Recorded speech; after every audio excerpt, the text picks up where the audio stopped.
Donc, ce webinaire est en partie présenté par l'Agence locale de l'énergie et du climat de Marseille et de la Maison Énergie Habitat Climat qui est sur le pays d'Aix.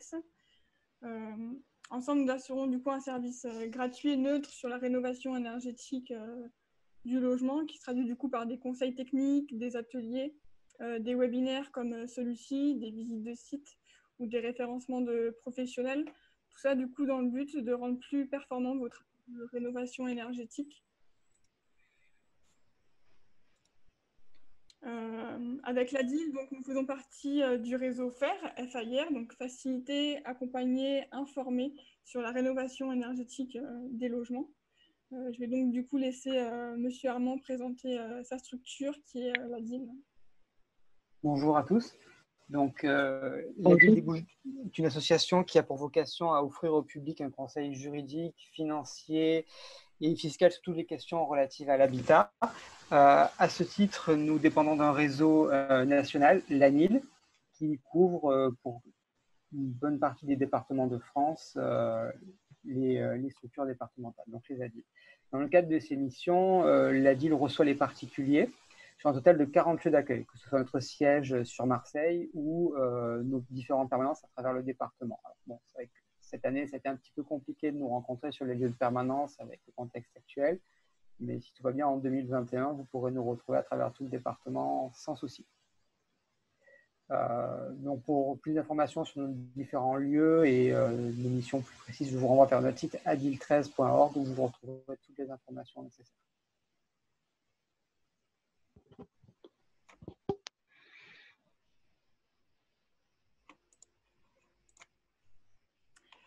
Merci. Du coup, ce webinaire sur l'humidité sur le logement va se dérouler en 4 parties. Tout d'abord, du coup, Monsieur Charpin nous présentera l'impact de l'humidité dans le logement sur la santé de ses occupants. Puis, du coup, Monsieur Gazamian de la Maison Énergie Habitat Climat nous présentera l'origine et les solutions techniques de l'humidité. Et Monsieur Armand reprendra du coup sur les solutions juridiques en fonction du statut d'occupation qui se trouve dans le logement. Et on gardera du coup un dernier temps questions-réponses pour qu'on puisse échanger.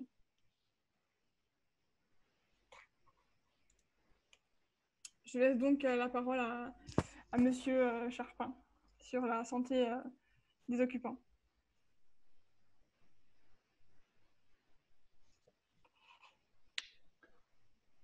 Oui, j'ai l'impression que je n'ai pas la main sur...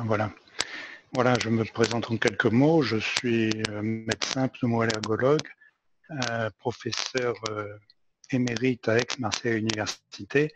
Et pour ce qui est du sujet du jour, j'interviens au nom de l'Association pour la prévention de la pollution atmosphérique, la PPA, qui est une association nationale de santé environnementale. Donc sur le sujet des relations entre la présence de moisissures dans l'habitat et la santé respiratoire.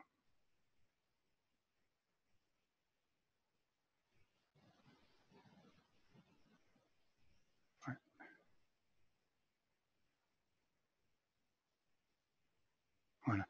Alors cette première diapositive résume une étude que fait périodiquement l'Institut national de la statistique et des études économiques, l'INSEE, par ce qui s'appelle l'enquête logement, qui est une vaste enquête puisqu'elle concerne tous les 4 à 5 ans 100 000 logements et les occupants déclarent les anomalies qu'ils ont repérées sur leur logement. Donc vous voyez sur cette plaque que la présence de signes d'humidité domine de très loin les autres défauts du logement et c'est donc, selon les enquêtes, 20 à 25% des logements, ce qui est tout à fait considérable, qui présentent des moisissures à un stade plus ou moins important.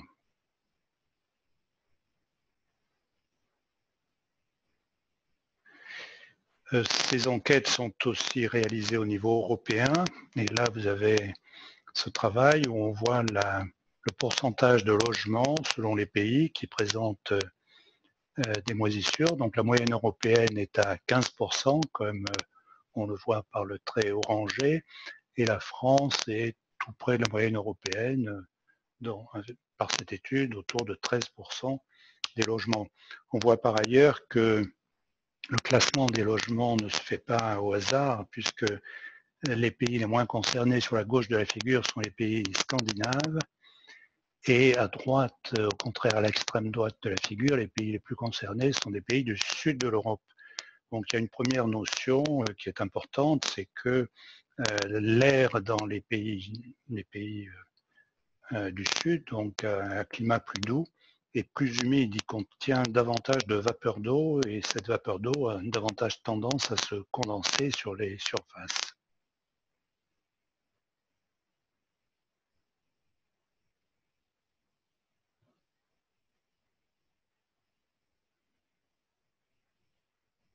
Je suis désolé, mais le passage des diapos est un peu lent. Alors, cette diapositive, un peu compliquée, mais importante, résume le mode d'action des moisissures sur la santé. On a représenté en haut une coupe de moisissures.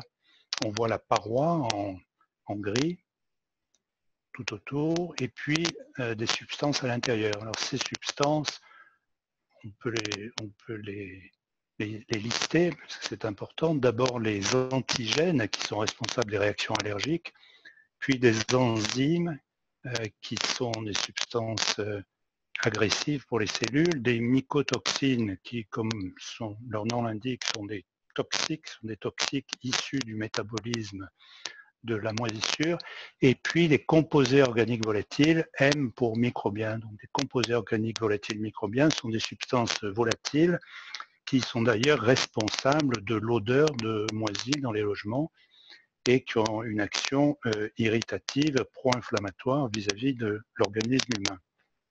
Alors à côté du contenu, il y a la paroi. La paroi est grossie, donne cette image. Et certains constituants de la paroi, les polysaccharides, bon, je ne veux pas rentrer dans les détails, la chitine, les glucans, toutes ces substances également ont un pouvoir irritatif et pro-inflammatoire. Et tout ceci explique que les moisissures intérieures ont plusieurs modes d'action sur l'organisme humain. Il y en a trois principaux.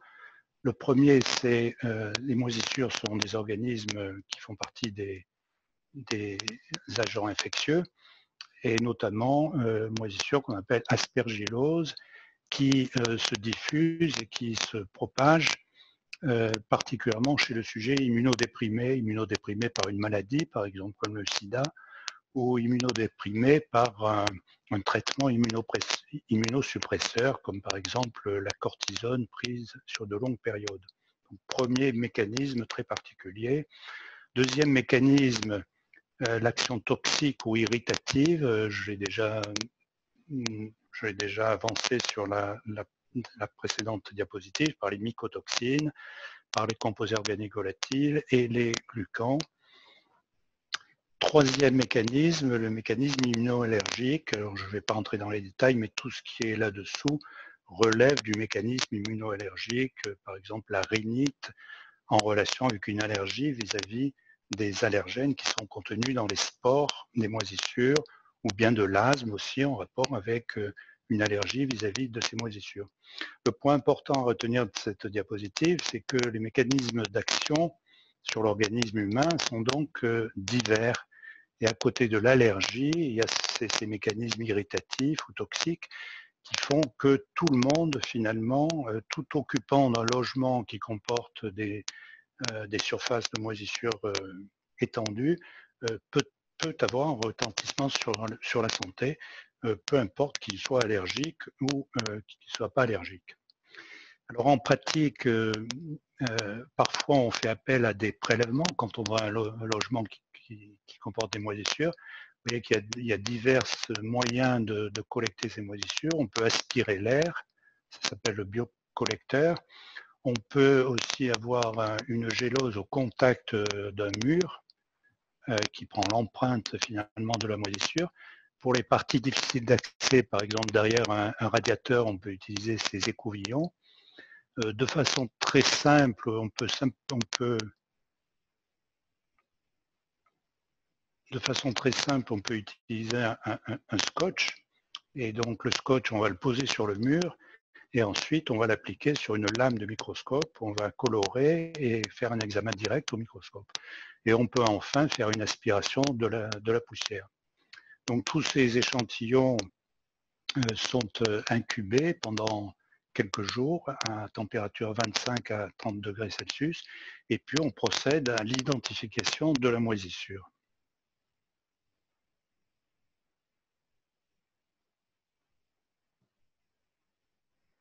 Voilà, alors la diapositive suivante montre que l'identification des moisissures, c'est un processus qui est un peu compliqué et de façon plus simple, on peut classer le logement en fonction de la surface occupée par la moisissure. Une surface minime, 0,2 m², ça fait 3 feuilles de papier A4. Une surface moyenne, 0,2 m² jusqu'à 3 m², et puis vraiment une surface extensive au-delà de 3 m². Et c'est d'ailleurs ce que font les services communaux d'hygiène ou les agences régionales de santé ne font pas de prélèvement et d'identification des moisissures. Simplement, ils mesurent la surface totale occupée par les pièces à vivre dans un logement donné.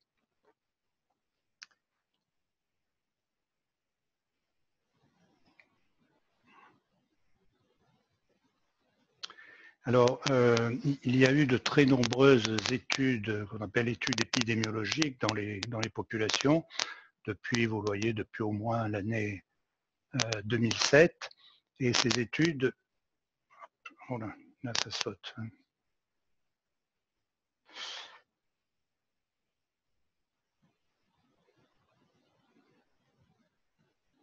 Voilà. Ces études ont conduit à calculer des risques relatifs quand on est exposé aux moisissures par rapport à des personnes qui ne sont pas exposées, et des risques soit de développer un asthme ou d'avoir des symptômes de type asthmatique comme des sifflements dans la poitrine ou des crises d'étouffement. Et on voit que ces études se sont succédées au cours des années, se sont précisées pour finalement montrer qu'on a un impact statistiquement significatif à la fois à propos de la rhinite et à propos de l'asthme.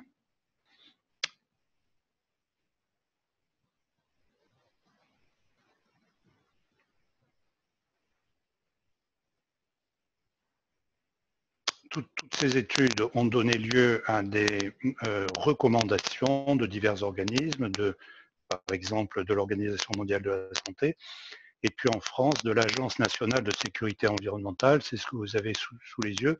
Donc l'Agence nationale de sécurité environnementale a reconnu que la présence de moisissures, surtout si c'est sur une surface importante, était corrélée à la survenue d'effets sur la santé. Et voilà les effets sur la santé qu'on attribue à cette présence de moisissures. Tout d'abord, l'apparition de l'asthme chez l'enfant. Une fois que l'asthme est apparu,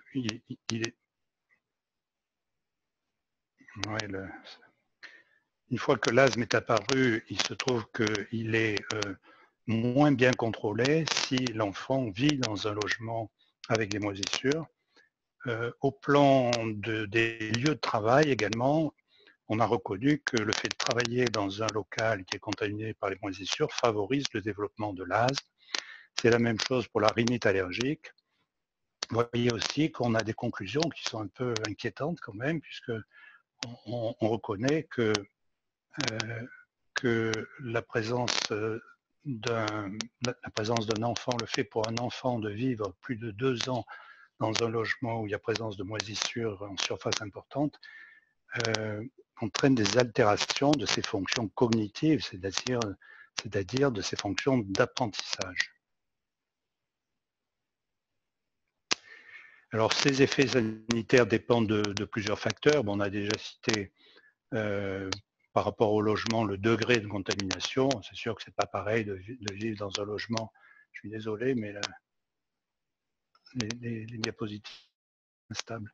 Un logement qui contient une surface limitée de moisissure ou dans un logement où la surface occupée est très importante. Aussi la localisation des taches de moisissure, parce qu'on comprend que la présence de moisissure dans la chambre d'un enfant a un impact plus important sur la santé que dans une pièce à vivre, parce qu'il va passer un temps prolongé dans cette pièce. Il va dépendre aussi de la nature de la moisissure. Il y a des moisissures plus ou moins agressives, et en particulier, si le taux d'humidité est très important, il y aura souvent présence de moisissures dites toxiques, on en a déjà parlé, c'est-à-dire des moisissures qui, par leur métabolisme, sécrètent dans l'environnement des mycotoxines. Et enfin, l'impact sur la santé dépend du renouvellement d'air. On en a beaucoup parlé à propos du Covid. Bien sûr, s'il y a une bonne aération ou s'il y a une ventilation mécanique contrôlée, on comprend que l'impact sur la santé est moins important. L'impact dépend aussi du terrain sur lequel, de la personne sur laquelle qui est concernée par l'exposition aux moisissures, l'état de santé, l'âge. On a déjà parlé de l'état respiratoire prédominant. Évidemment, les personnes comme les asthmatiques sont plus sensibles à l'effet des moisissures. Les femmes enceintes, les personnes qui ont un système immunitaire déficient. Et puis, bien entendu, ça va dépendre de la durée de l'exposition et de l'intensité de l'exposition. Voilà, alors maintenant pour nous médecins, quand on est en présence d'une personne dont on suspecte que son état de santé peut être relié à ces conditions de logement, ben on fait d'abord l'inventaire des symptômes respiratoires dont il se plaint, et puis de la variation des symptômes respiratoires avec le fait d'être dans tel ou tel logement. Ensuite, on va essayer de faire, si on recherche une allergie vis-à-vis des moisissures, de faire des tests, ce qu'on appelle des tests cutanés allergologiques, c'est-à-dire déposer des extraits de différentes moisissures sur la peau pour voir si la personne est allergique. Mais il faut bien dire que ces tests sont peu informatifs parce qu'on a aujourd'hui seulement 2 moisissures qu'on peut explorer, parce que les autres ont été retirées du marché. De la même façon, le dosage de l'allergie par des méthodes biologiques est aussi très limité. Donc le diagnostic, en fait, est essentiellement clinique. Quant au traitement, les médicaments, il n'y a pas de médicaments spécifiques de la maladie quand elle est influencée par les moisissures. C'est le traitement d'une rhinite comme n'importe quelle rhinite, ou le traitement d'un asthme comme n'importe quel asthme. Certains d'entre vous connaissent probablement l'existence d'un traitement allergologique très particulier qui s'appelle désensibilisation spécifique, et qui est basé sur le fait de mettre l'allergique en relation de manière très répétitive avec l'allergène qui craint pour, en somme, induire une tolérance. Mais il faut noter que, en ce qui concerne les moisissures, il n'y a pas d'études dans la littérature, il n'y a pas de publication qui fait état de l'intérêt de la désensibilisation sur l'asthme allergique ou sur la rhinite allergique. Donc, on est très limité. Enfin, on ne peut pas dire qu'il y ait de traitement de désensibilisation dans ce domaine-là. Donc, l'essentiel, bien, c'est soit la rémédiation, comme il est dit sur la dernière ligne, c'est-à-dire faire des travaux, on en parlera plus tard, hein, des travaux pour se débarrasser des moisissures, ou bien à l'extrême, déménager pour supprimer le contact.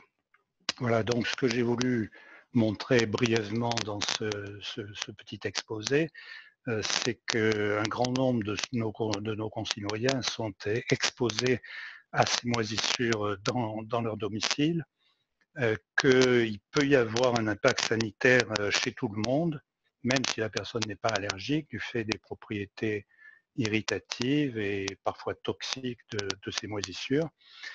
Nécessité proactive d'une démarche proactive du médecin, je veux dire que la personne, le patient qu'on voit en consultation, signale rarement qu'il a des moisissures à la maison, parce que c'est considéré comme un peu honteux finalement, alors qu'il n'y a pas tellement de raisons. Donc c'est le médecin, et en particulier l'ophtalmologue et l'allergologue, qui doit penser à interroger le patient sur ce point.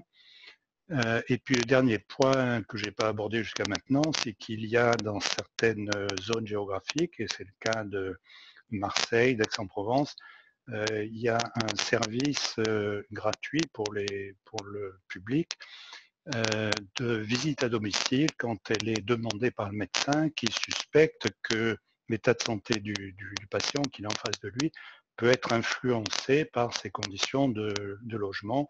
Et donc, dans ces conditions, des enquêteurs spécialement formés vont à domicile, examinent le logement, font des prélèvements éventuellement, prélèvements de moisissures, d'acariens ou de substances chimiques.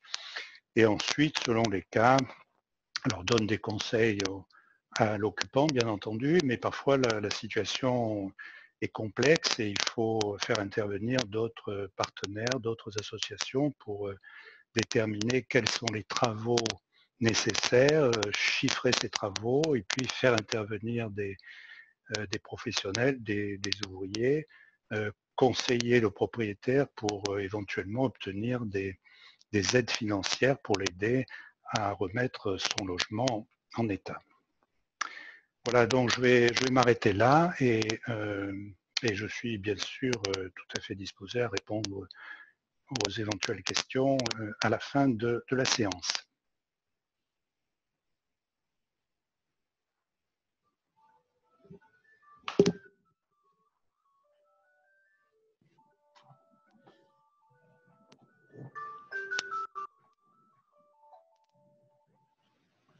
Donc, bonjour à tous, je suis Christophe Casamian du CPU du Pays d'Aix. Et donc, on va passer à la partie origine de l'humidité et solutions techniques. Hop, je vais prendre la main sur la diapo. Donc, on peut voir au niveau de l'humidité dans le logement 3 grands impacts. L'impact sur la santé des occupants, donc on a pu voir en première partie avec le professeur Charpin. On peut voir également un impact sur le bâtiment. Donc, autant des dégâts superficiels, que ce soit de la moisissure apparente sur les murs, allant aussi jusqu'à des dégâts un peu plus structurels. Je pense notamment à des cas d'effondrement. Et on peut voir également un impact sur le confort thermique. Donc, on rappelle qu'un confort thermique idéal, on recommande un taux d'humidité compris entre 40 et 60%. À savoir qu'en dessous de 40%, on peut avoir des problèmes d'assèchement des muqueuses et au-delà de 60%, l'apparition de moisissures. Donc, d'où l'intérêt également, en cas de présence d'humidité, de ne pas hésiter à installer chez soi un hygromètre pour pouvoir relever le taux d'humidité. L'humidité se présente sous 3 formes principales, donc la condensation, les fuites et les remontées capillaires, qu'on va pouvoir présenter dans les diapos suivantes.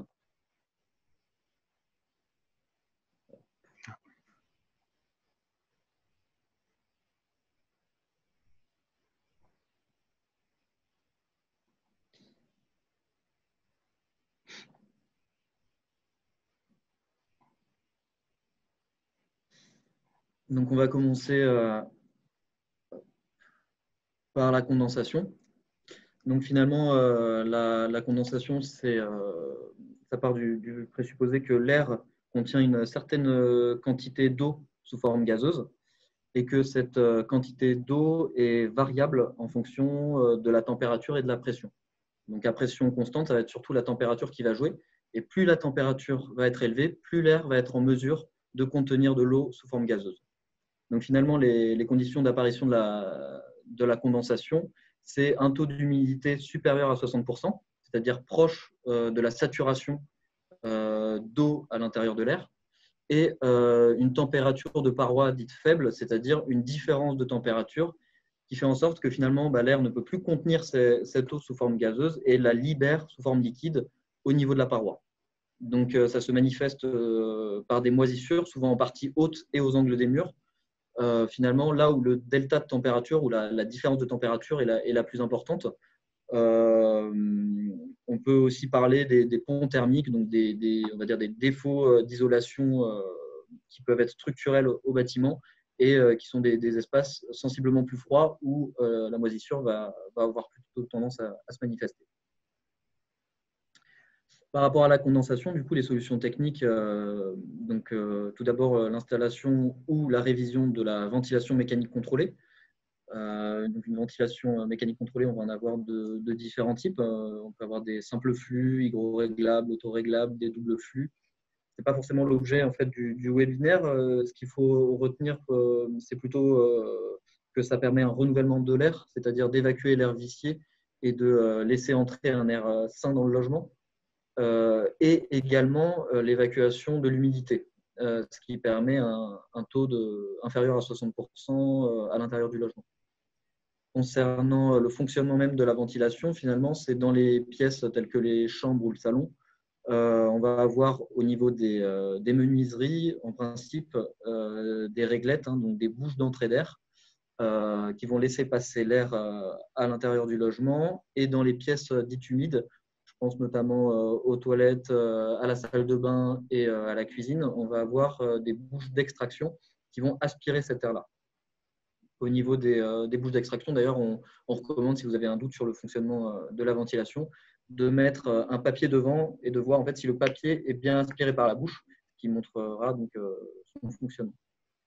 Donc, l'installation d'une ventilation mécanique contrôlée et une aération quotidienne de 5 à 10 minutes permettent d'assurer un taux d'humidité inférieur à 60% et une qualité de l'air suffisante pour le logement.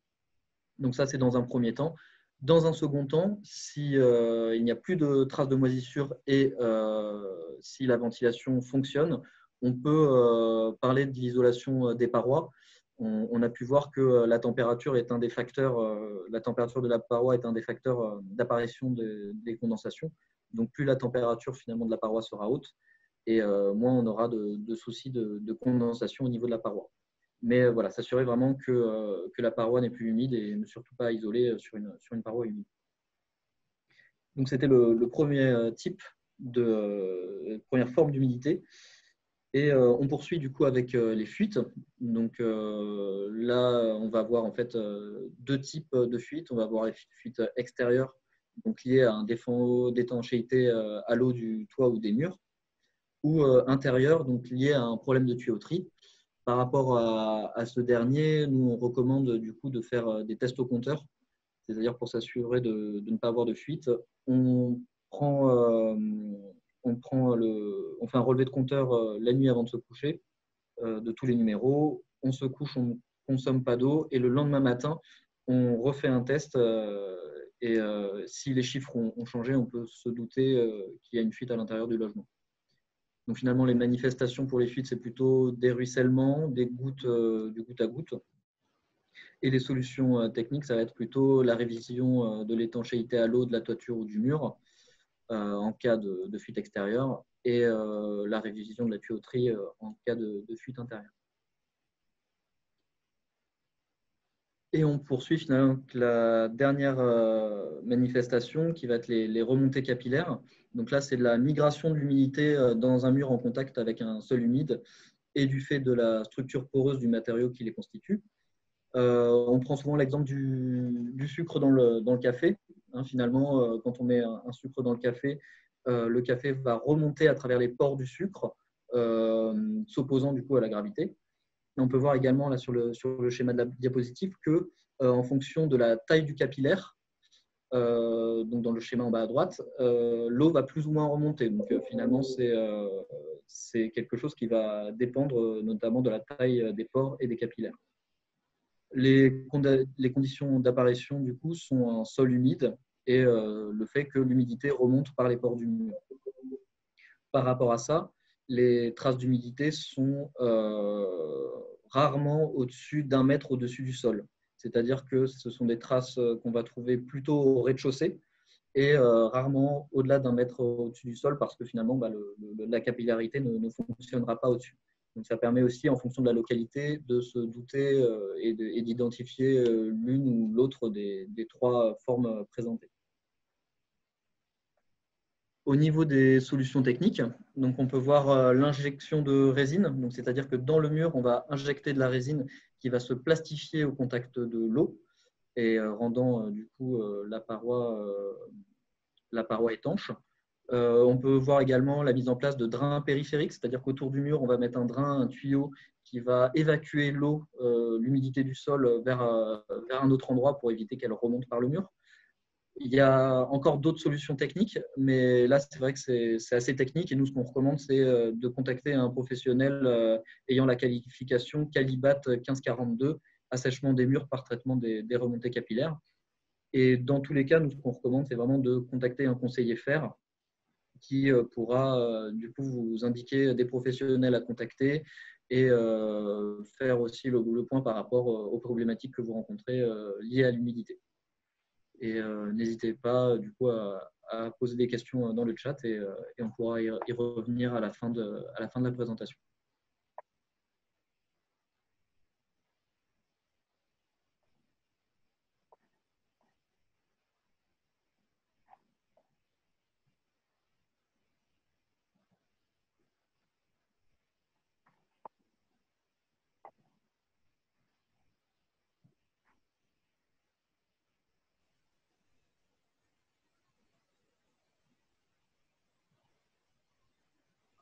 Alors, bonjour.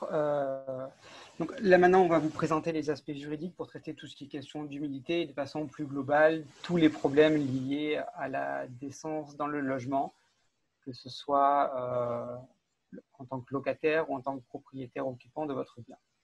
Alors, on va commencer par poser le cadre légal, puis ensuite on va préciser les démarches qui sont possibles d'être exécutées en fonction de votre statut.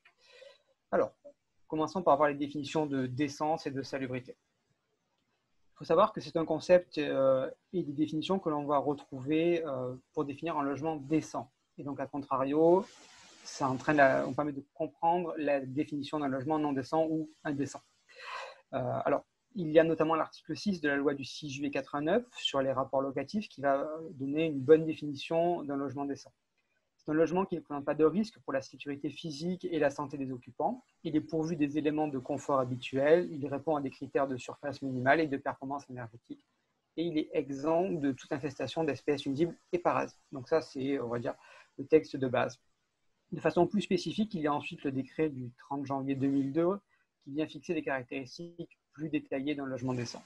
Et enfin, dans le règlement sanitaire départemental, vous pouvez retrouver des éléments techniques et précis liés à la salubrité.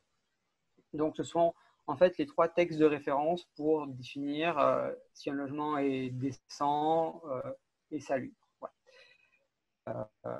Attention, par contre, si tout ce qui touche à la salubrité relève des pouvoirs publics, la gestion des soucis de décence, elle, relève des obligations contractuelles bailleurs-locataires ou des questions de voisinage. Donc, il faut bien faire la distinction entre les deux. Aussi, attention à ne pas confondre non plus les infractions au règlement sanitaire départemental, aux règles de décence, avec tout ce qui est principe de menu réparation ou d'entretien de son logement, qui reste à la charge et de la responsabilité de l'occupant, majoritairement. D'accord ? Donc, avant d'envisager une question de non-décence ou d'insalubrité, l'occupant doit toujours penser à vérifier qu'il n'est pas à l'origine du mauvais état du logement.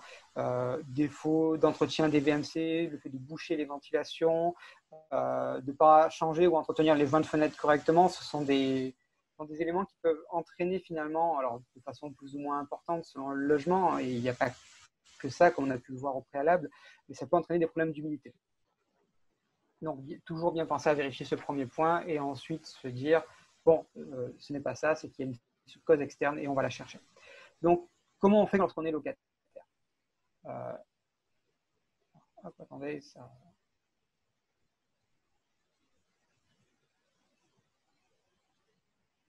Petit souci. Voilà. Alors là, il y a quelques exemples, notamment illustrés par le décret décence. Donc, vous voyez, un logement doit assurer le clos et le couvert, donc des fenêtres qui laissent passer l'air et l'eau peuvent entraîner des problèmes d'humidité et de moisissure dans le logement. De la même façon, là, on a des exemples en photo de champignons qui se développent a priori par capillarité, puisque ça semble monter depuis le sol. Ça s'est déplacé le long du mur. Alors, là, on va retrouver un schéma qui indique exactement l'évolution en fonction du statut et donc qui va intervenir. Non-décence, mauvais état, c'est le droit privé, donc c'est les relations entre parties, propriétaires, locataires ou entre voisins, et éventuellement la CAF pour les allocataires peut intervenir. Ensuite, lorsque on va faire quelque chose de beaucoup plus grave, donc des questions de salubrité, la mairie va intervenir. Alors, le reste du schéma ne vous est pas tellement dédié puisque ça va jusqu'aux questions de péril et d'insalubrité avérées. Donc, c'est vraiment les deux premières parties, droit privé et maire, qui vont nous intéresser aujourd'hui. Tout ce qui est conformité et risque pour la santé. Voilà. Alors, quand on est locataire, qu'est-ce qu'on fait? Eh bien déjà, comme je vous ai dit, la loi du 6 juillet 89 régit les rapports locatifs. À ce titre-là, la première chose que fait un locataire, c'est prévenir son propriétaire bailleur. Forcément, il va lui faire un courrier recommandé en accusé de réception. C'est généralement ce qui est préférable parce qu'il faut avoir toujours des preuves écrites de nos échanges avec le bailleur. Du mauvais état donc du logement et la nécessité de faire certains travaux.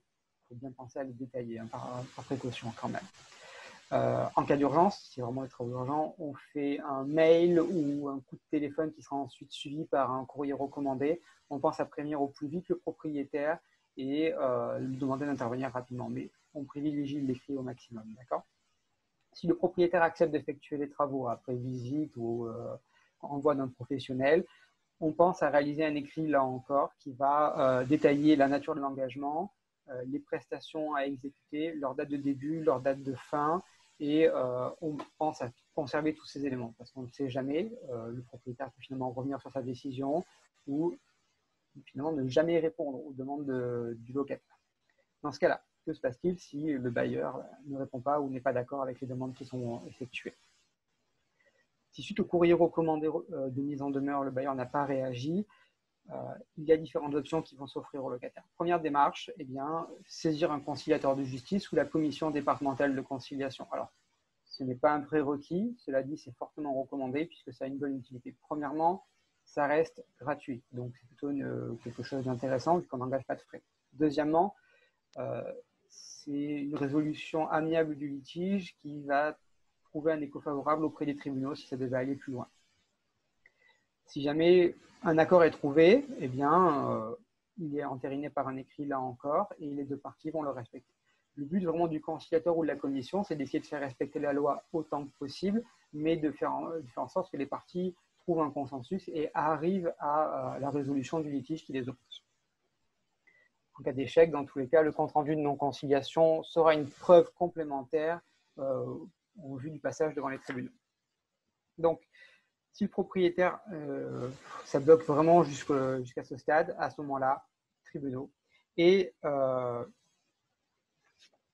le juge a différentes options qui s'offrent à lui. Première option, il condamne le propriétaire à exécuter les travaux. Bon, ça, généralement, c'est ce qui va se produire si le locataire a assez de preuves qui démontrent la responsabilité du propriétaire bailleur. Généralement, c'est la première sanction. La deuxième sanction, c'est d'astreindre le propriétaire à faire les travaux dans un certain délai, avec justement une pénalité en cas de retard sur le délai fixé. Cette pénalité pouvant être par semaine de retard ou par mois de retard. Attention, ce n'est pas fixé d'avance. Le juge peut aussi, sur demande du locataire, décider de réduire ou suspendre le paiement des loyers jusqu'à ce que les travaux soient exécutés, ou encore même de suspendre la durée du bail et la proroger d'autant que la durée des travaux. Donc, tout ça, ça nécessite vraiment des preuves, comme je vous l'ai indiqué, et il y a différentes façons de les réunir. Les plus efficaces sont encore de faire appel à des techniciens, d'obtenir des rapports de la part des services municipaux ou d'organismes que la commune aurait pu mandater, ou encore de faire appel à l'Agence régionale de santé, de faire des constats par la CAF ou la MSA pour les bénéficiaires, ou d'organismes qui sont habilités par la CAF ou la MSA. Dans les Bouches-du-Rhône, il existe une fiche, la fiche du pôle départemental de lutte contre l'habitat indigne, qui permet en fait de prévenir tous les acteurs publics de la lutte contre l'habitat indigne. Donc il est recommandé à tout particulier qui souhaiterait faire un signalement de logement non décent ou présentant des problèmes de salubrité, de remplir cette fiche, de l'adresser au pôle départemental de lutte contre l'habitat indigne. Comme ça, les acteurs seront prévenus et un rendez-vous est programmé au domicile ensuite du particulier pour organiser une visite et vérifier si les propos qu'il a tenus dans la fiche déclarative sont avérés. Donc, si le logement effectivement ne répond pas aux prescriptions du règlement sanitaire départemental ou des règles d'essence, à ce moment-là, une mise en demeure est adressée au propriétaire bailleur pour effectuer les travaux et un rapport pourra être remis sur demande du locataire à ce dernier. Il faut souvent un petit peu batailler, mais en précisant que c'est en vue d'une action contentieuse. Les services publics ont tendance à remettre ce document quand même. En tant que tiers intéressé, vous y avez accès, il faut le savoir. J'ai évoqué la question des bénéficiaires d'allocation logement. Vous pouvez faire un signalement directement auprès de la CAF ou de la MSA, mais il faut savoir que ce type de situation a un impact sur le versement des allocations logement. La règle de base pour le versement des allocations, c'est que vous devez avoir un logement décent. D'autres critères, mais en ce qui nous concerne aujourd'hui, c'est l'une de ces règles. Donc, dès lors que vous avertissez les organismes, ils vont pouvoir envoyer un technicien agréé pour vérifier la question et ils pourront décider, si jamais la non-décence est avérée, de procéder à une conservation des allocations. Donc, le locataire et le bailleur seront notifiés par l'organisme par courrier de la suspension, de la conservation, jusqu'à ce que les travaux soient exécutés. Dans le courrier que le bailleur va recevoir, certains éléments seront mentionnés. 1, que le versement est suspendu et conservé pendant un délai maximum de 18 mois, à moins que le propriétaire justifie dans l'intervalle avoir effectué les travaux prescrits. À ce moment-là, il percevra les arriérés d'allocation de logement comme s'il n'y avait pas eu d'interruption. 2, eh bien, qu'il y a des aides publiques pour l'aider à réaliser les travaux au cas où il aurait des difficultés financières et les services vers lesquels il peut se rapprocher. Alors bien souvent dans les Bouches-du-Rhône, la CAF indique l'ADIL 13 comme référent pour toutes ces questions-là. Cela dit, le propriétaire bailleur est libre de se rapprocher de tout professionnel ou institution qui pourrait lui apporter d'autres réponses. Attention, on n'est pas les seuls. Donc, le but de ces mesures, ce n'est pas forcément de taper sur les doigts du propriétaire, c'est vraiment de l'inciter autant que possible à effectuer les travaux le plus vite, sans pénaliser pour autant le locataire. Ce qu'il faut savoir, c'est qu'au bout de 18 mois, si le propriétaire bailleur n'a pas effectué les travaux, la location qui avait été conservée est définitivement perdue. Et le propriétaire n'a pas la possibilité de se retourner contre le locataire pour obtenir le remboursement. C'est un argent qui est perdu et auquel ni le propriétaire ni le locataire n'ont droit. Petite exception au délai de 18 mois, si le propriétaire justifie qu'au terme des 18 mois, il n'a pas eu le temps d'achever correctement tous les travaux, une rallonge de 6 mois peut lui être accordée, renouvelable une seule fois. Donc au maximum, en fait, le propriétaire pourra avoir une rallonge de 12 mois. Attention, cela dit, ce n'est pas octroyé d'office. Il faut vraiment justifier une situation spécifique pour avoir ces rallonges. Donc ça, c'était pour le statut de locataire. Maintenant, qu'est-ce qui se passe quand on est propriétaire? Comme on a pu le voir, de base, c'est à l'occupant d'entretenir son logement. Donc finalement, si un propriétaire ne prend pas soin de son propre logement, il ne peut pas se retourner contre quelqu'un. C'est à lui d'assumer directement la responsabilité. Il possède le bien. Pour autant, que faire lorsque l'origine, a priori, ne semble pas venir d'un défaut d'entretien ou d'une dégradation volontaire de son propre logement? Eh bien, souvent, il y a deux hypothèses. Première hypothèse, c'est un trouble de voisinage. Deuxième hypothèse, surtout en copropriété, le problème vient des parties communes. Une canalisation qui a cassé, un immeuble qui n'est pas entretenu correctement.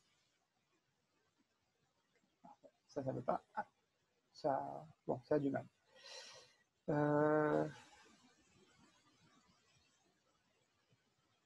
Ok. Allez, c'est bon, on a réussi à se bloquer dessus. Donc, on va commencer par voir ce qu'est un trouble anormal du voisinage. Alors, pour commencer, il faut savoir qu'il n'y a pas de définition légale du concept de troubles anormaux du voisinage. Voici ce qui ressort généralement de la doctrine et des jurisprudences. Les troubles anormaux de voisinage sont des nuisances qui excèdent les inconvénients normaux de voisinage. Ils peuvent être sanctionnés même si leur auteur n'a commis aucune faute. C'est l'anormalité de la nuisance qui permet au juge de sanctionner le trouble et d'indemniser la victime. Donc c'est vraiment un concept de... on ne cherche pas vraiment à savoir si la personne a fauté volontairement, mais plutôt est-ce qu'il y a eu un impact qui excède tout ce qu'on peut s'attendre de relations de voisinage ordinaires. Donc, comment on fait pour régler un litige en matière de trouble de voisinage? La première chose, c'est à l'amiable, bien entendu. On prend la peine de contacter son voisin et de lui expliquer ce qu'on subit et qu'on pense trouver l'origine du problème chez lui. Des fois, le voisin n'est même pas au courant qu'il est à l'origine d'un trouble. Donc, toujours penser à prévenir son voisin. Des fois, les choses s'arrangent immédiatement. À défaut de trouver un terrain d'entente avec le voisin, courrier recommandé avec accusé de réception. Là encore, on reste vraiment sur un principe de l'écrit protège. Toujours. Donc, toujours faire un écrit à défaut d'accord. On lui demande de cesser les nuisances dans un délai relativement raisonnable. Toujours pareil, il faut rester cohérent. On ne demande pas à un voisin de cesser la fuite de sa qualification en 48 heures s'il n'est pas plombier et qu'un plombier ne peut pas se déplacer en 48 heures. D'accord? Donc, on reste raisonnable dans les délais qu'on demande quand même. On peut aussi, si jamais on ne supporte pas son voisin ou il ne nous supporte pas, faire appel à un tiers. Ça peut être un conciliateur de justice, ça peut être un médiateur. Il existe notamment une association comme l'ASMAJ qui peut vous aider à ce niveau-là. Ou pour les copropriétaires, il est possible de solliciter le syndic directement. Il est entre autres là pour ça. Il veille à ce que le règlement de copropriété soit respecté, même lorsqu'il s'agit de relations entre deux copropriétaires sur des questions de partie privative. Donc, il fera un premier appel au copropriétaire demandant de respecter le règlement. D'accord ? Si jamais ça ne marche pas, si jamais rien de tout ça n'a abouti, encore une fois, un seul recours restant, c'est-à-dire les tribunaux. On est toujours bloqué sur ces questions-là. Il faut savoir que pour les troubles anormaux du voisinage, il est quand même requis d'avoir fait une démarche amiable au préalable. Les juges vont toujours demander un justificatif de démarche amiable. Donc, commencez par faire ça. C'est relativement non négociable, sinon vous vous faites éjecter auprès des tribunaux. Lorsque vous passez au tribunal, le juge va chercher à définir s'il est bien un trouble anormal du voisinage. Donc, il va vérifier le caractère anormal. Les tribunaux retiennent les critères suivants. Alors, ils ne sont pas forcément cumulatifs. Maintenant, si vous en réunissez plusieurs, c'est encore plus facile d'obtenir gain de cause. Mais vous avez la fréquence et la durée du trouble, le moment où il se produit, de jour ou de nuit, la localisation du trouble, zone résidentielle ou industrielle, c'est à la campagne, c'est à la ville, c'est une maison individuelle, c'est un appartement. Et finalement, l'ampleur du trouble. Parce qu'on peut aussi avoir un trouble unique, mais d'une telle ampleur, finalement, sa récurrence importe peu. C'est vraiment l'impact qu'il a eu qui fait qu'on est sur du trouble anormal du voisinage. La preuve, par contre, se fait par tout moyen. Donc, en soi, tout est admissible. Maintenant, les preuves toujours mieux reçues que les autres, c'est le constat d'huissier, le procès-verbal des forces de l'ordre. Ça a plus de force que votre propre attestation ou celle de votre voisin qui ne supporte pas non plus le voisin à l'origine des problèmes. À défaut d'avoir un constat d'huissier ou un PV de police ou de gendarmerie, munissez-vous d'un maximum de preuves, donc un maximum d'attestations sur l'honneur, de courriers recommandés faits par d'autres parties que vous pour les mêmes types de problèmes. Plus il y a de preuves, plus ça aide lors d'un passage au tribunal, dans tous les cas. Pour les tribunaux, le tribunal d'instance ou le tribunal de grande instance sont tous les deux compétents. Cela va dépendre du montant du préjudice et combien vous demandez en réparation. En dessous de 10 000 €, c'est encore le tribunal d'instance. Et la saisine se fait par l'huissier de justice, donc il y a quand même quelques frais à avancer. Au-delà, c'est le tribunal de grande instance, donc c'est avec un avocat obligatoire. Et là, les frais sont beaucoup plus significatifs. Maintenant, que faire si jamais l'origine du problème provient de parties communes, notamment sur les copropriétés? Parce que sur une maison individuelle, finalement, c'est soit votre voisin, soit vous. Hein, c'est évident. Donc, dans ce cas-là, première chose, on alerte le syndic. Pour rappel, c'est toujours lui qui veille à l'entretien de la copropriété et donc des parties communes. Il veille à l'application du règlement. Il fait en sorte que les nuisances qui proviennent des parties communes soient résolues le plus vite possible parce qu'elles n'ont pas eu lieu, 1, à impacter les copropriétaires, 2, si elles ne sont pas traitées correctement, eh bien, elles vont dégrader l'immeuble et ça contrevient à son obligation principale. Ça, c'est prévu par l'article 18 de la loi du 10 juillet 65. De même, il faut savoir que le syndicat des copropriétaires, donc le syndicat, c'est l'ensemble des copropriétaires au sein d'une copro, a la même obligation. Donc, l'entité syndicat de copropriété peut être tenue pour responsable, elle aussi, si jamais elle a été avertie. On va le voir un peu plus loin. Donc, lorsqu'on informe le syndic, puisque c'est le représentant légal du syndicat des copropriétaires, il va devoir procéder avec diligence à une recherche d'origine du souci d'unité que vous rencontrez dans le domicile, avec de préférence une visite sur place, déjà pour se faire son propre avis, l'envoi d'un professionnel pour faire la recherche de l'origine si jamais c'était nécessaire. S'il faut un constat d'huissier, si jamais il y a une situation qui semble être un petit peu conflictuelle, il peut envoyer un huissier de justice pour faire un constat aussi. Faire le signalement aux assurances lorsqu'il y a un sinistre, là encore c'est nécessaire. Voilà, enfin, toutes démarches qui vont s'avérer nécessaires pour couvrir tant la copropriété que le copropriétaire qui subit la nuisance. D'accord ?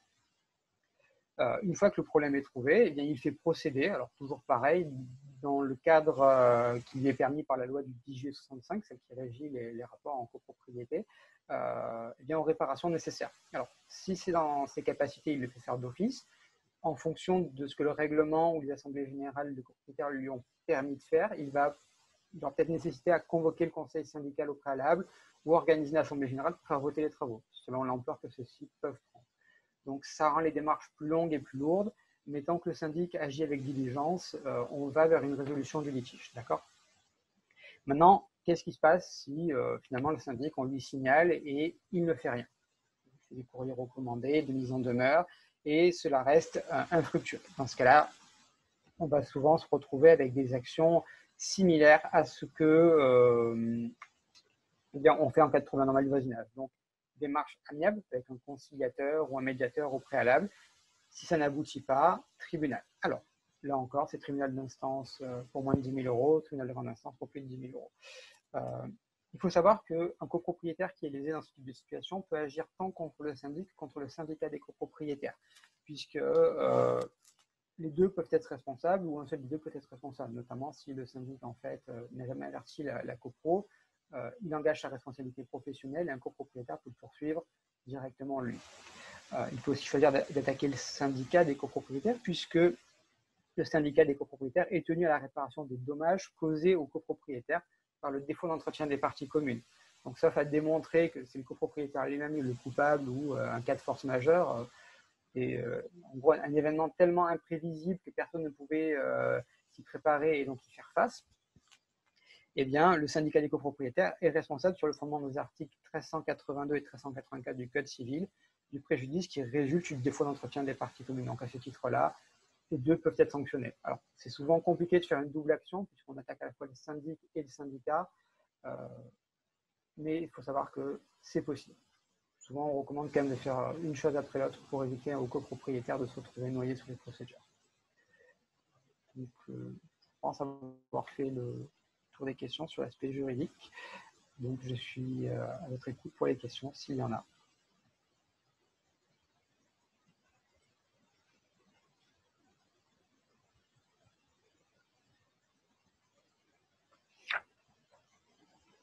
Merci du coup à tous d'avoir suivi ce webinaire. Si vous avez des questions relatives à les travaux d'humidité, vous pouvez nous contacter du coup au numéro Allo Rénov Énergie au 04 88 60 21 06.